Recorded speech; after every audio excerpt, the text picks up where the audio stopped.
वक्फ board को लेकर मचे बवाल के बीच अब दिल्ली में एक चौंकाने वाली बात सामने आई है।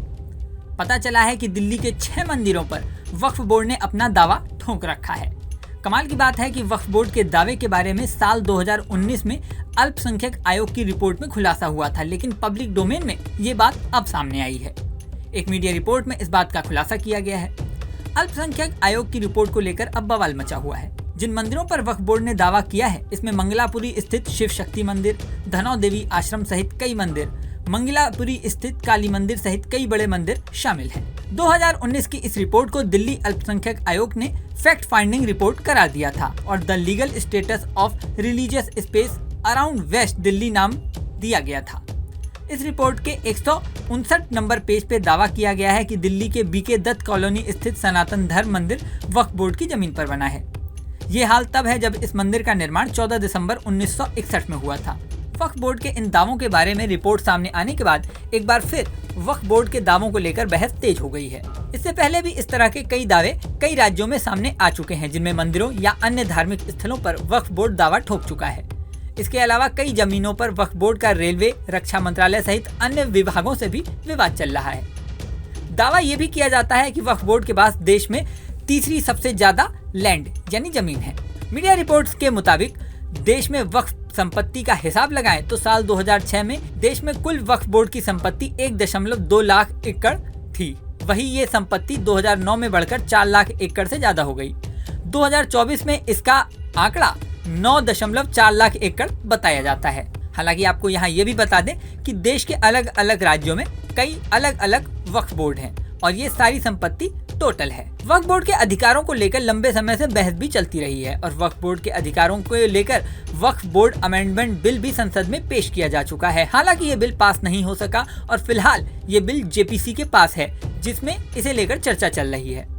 इसी मामले में वक्फ की प्रॉपर्टी को लेकर कर्नाटक के माइनॉरिटी वेलफेयर, वक्फ and housing minister Zameer Ahmed का एक भाषण वायरल हो रहा है। सुनिए उन्होंने वक्फ बोर्ड की जमीन को लेकर क्या कहा। टोटल वक्फ की प्रॉपर्टी जो है 1,11,000 करोड़ से सुना। वक्फ की कर्नाटका के अंदर जो वक्फ की प्रॉपर्टी है, टोटल वक्फ की प्रॉपर्टी बराबर हमें यूटिलाइज कर ले तो हमें गवर्नमेंट को पैसा लेने की जरूरत नहीं, हमें गवर्नमेंट को फंड नहीं कर सकती। वक्ती वक्फ की प्रॉपर्टी है। आदमी वक्फ कई के वास्ते करता, किस वजह से वक्फ करता, उनके भी खानदान के रिश्तेदार आते।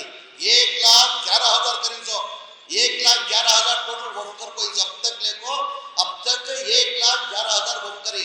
वक्फ का मिनिमम उसकी वैल्यू कितना बोला, 10 लाख से तुम्हें डाले करो बोले तो 10 लाख। अब काम भी 10 लाख में है, करोड़ों में चलेगा। बेंगलुरु सिटी के अंदर खेड़े खरिये में 10 लाख 20 लाख होगा। मैं 10 लाख से भी डाले कितना होता बोलो, 1,10,000 करोड़ रुपए होता।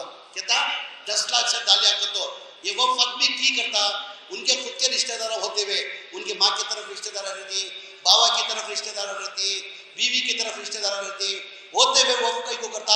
हमारी कौम को फायदा पहुंचने देकर वो तो वक्फ करता। सो ये नहीं कहते मैं वक्फ की मार ले को, खा ले को, एनकरेज कर ले को, दूसरे बैठो कर दो, वक्फ की आस्ती नहीं। ये आत्मा में बहुत सी आत्मा में दिमाग में नहीं है। ये वक्फ कई के वक्फ प्रॉपर्टी किसकी प्रॉपर्टी है?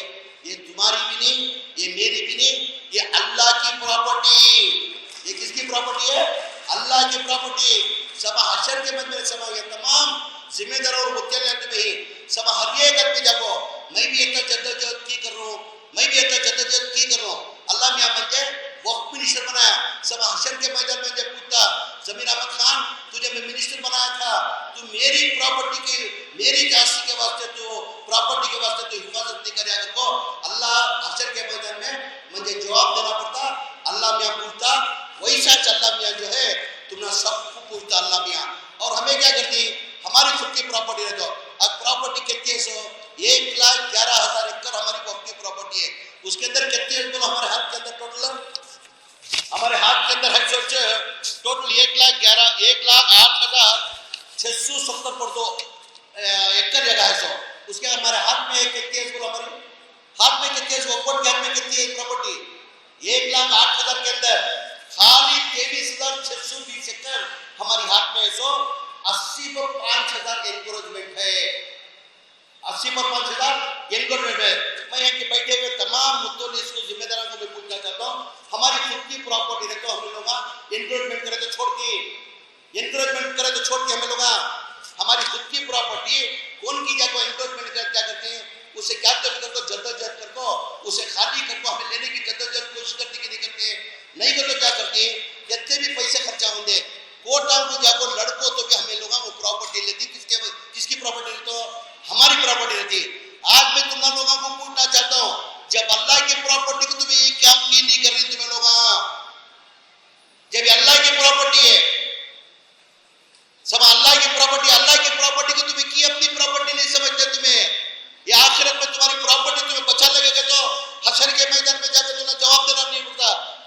आखिर तुम्हारी खुद की प्रॉपर्टी तुम्हें अल्लाह लगे तो वह हिसाब किताब नहीं है, तुम्हें अल्लाह में हिसाब किताब कौन सा देना पड़ता, बोलो वक्त की जो प्रॉपर्टी है उसका हिसाब किताब तुम ना देना, सो तुम्हारी प्रॉपर्टी का हिसाब किताब क्या भी अल्लाह में पूछता नहीं, तुमना मेरी प्रॉपर्टी हम थी फलाना था तुझे मालूम होगा तो की नहीं करे अगर बोलो अल्लाह के पास तुमने पकड़ होती।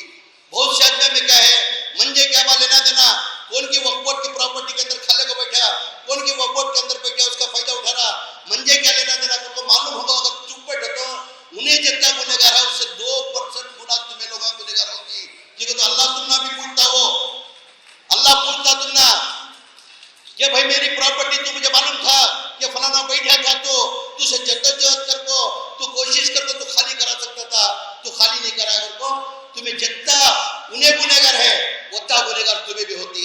मेरी आवाम से एक आजीजाना गुजारिश, ये वक्फ प्रॉपर्टी जो है ये तुम्हारी नहीं मेरी नहीं अल्लाह की प्रॉपर्टी है। वहीं दूसरी ओर वक्फ बोर्ड अमेंडमेंट को लेकर लगातार मीटिंग भी जारी है। शुक्रवार को भी इसे लेकर मीटिंग हुई। संयुक्त संसदीय समिति की मीटिंग में ऑल इंडिया सज्जादानशीन काउंसिल अजमेर का प्रेजेंटेशन पूरा हो गया। अपने प्रेजेंटेशन में काउंसिल ने दरगाहों की स्वायत्तता बरकरार रखने की मांग करते हुए बिल का समर्थन किया। वहीं विपक्ष के सांसदों ने दरगाहों को मिलने वाले फंड का पूरा ब्यौरा कमेटी के सामने रखने की मांग की।